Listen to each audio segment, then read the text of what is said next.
y bienvenidos a una nueva edición de la Opinión Podcast Internacional. Te habla Rubén Quiles, súper agradecido con su apoyo.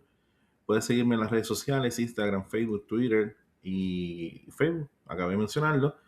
Puedes seguirme también por TikTok, me puedes seguir también por Spotify. Si no te has suscrito al canal, pues puedes hacerlo ahora, darle a la campana si no te pierdes ninguna de mis notificaciones.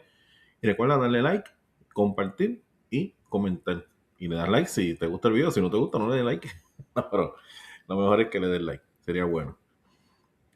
El compromiso del Estado con el ciudadano es que ellos tienen el monopolio de la violencia, el Estado, pero a su vez tienen el monopolio de la seguridad. Hace mucho tiempo, mucho tiempo atrás, las familias, las tribus, se defendían ellas mismas y tenían sus armas para defenderse de los enemigos. Pero eventualmente cuando empezamos a civilizarnos y cuando el Estado empezó a crecer, pues el Estado le dijo a los ciudadanos, esa práctica vamos a dejarla, sino que vamos a a reglamentar las cosas, ¿verdad? A regular las cosas.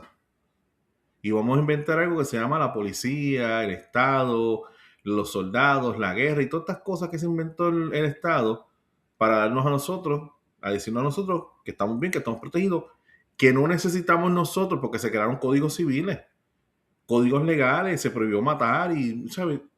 Creció, ¿verdad? El Estado dijo, para organizarnos, no podemos tener a la gente matándose unas a otras en guerras propias, sino que todo esto tiene que estar regulado. Está bien, chévere. Pues entonces, pues la gente, pues, se dio su ejército, se dio sus armas, se dieron. ¿Por qué? Porque si me pasa algo en mi casa, o si alguien viene a amenazarme, yo puedo llamar al Estado y el Estado supone que responde y me resuelva.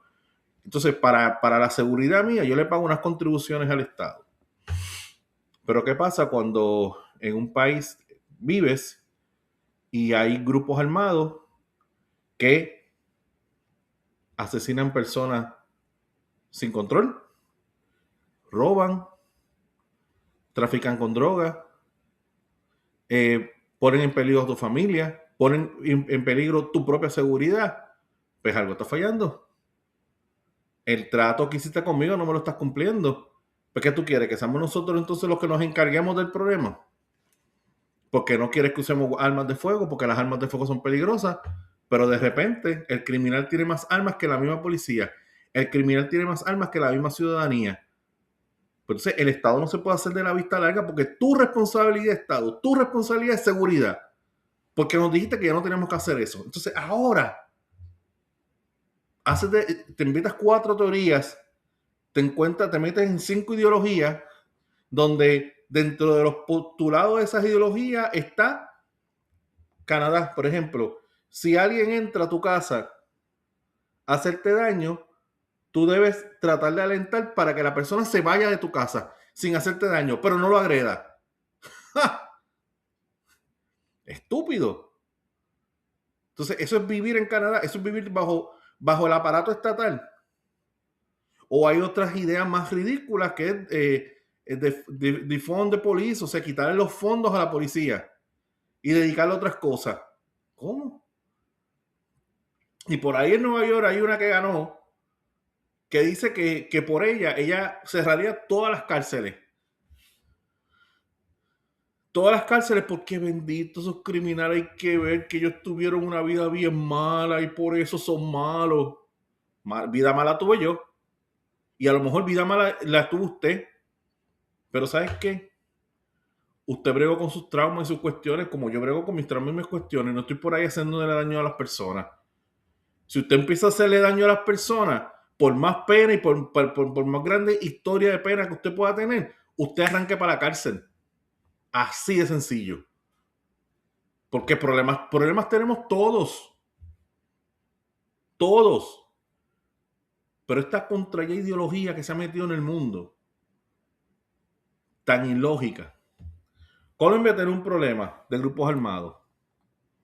La seguridad en Colombia pendía un hilo, pero quien dirigía Colombia hace apenas unas cuantas semanas atrás Era un señor que se llama Petro, Gustavo Petro. Gustavo Petro fue parte de las guerrillas allá en Colombia. Entonces, lamentablemente, el pueblo colombiano, ¿verdad? Dentro de la desespero por algunas situaciones que pasaban dentro de los gobiernos colombianos, le dieron la oportunidad al Petro. Petro en griego, piedra. A Gustavo Piedra, a Gustavo Roca. Un chiste, se puede reír. Pues entonces le dieron la oportunidad a Petro para que gobernara. Y gobernaba desde el punto de vista que lo que hizo fue hacer mesas de diálogos. Mesas de diálogos interminables entre la guerrilla y el gobierno. Mira, eso nunca iba a funcionar si él era guerrillero, nosotros los paras de él. O sea, usted escogió al para de los guerrilleros, al amigo de los guerrilleros, al cuate, al compadre, como usted le llama en su país. A eso fue lo que Colombia escogió. Pero este señor Abelardo de la Espriella, el nombre es raro, dice que él no va a negociar con los guerrilleros y que le da un mes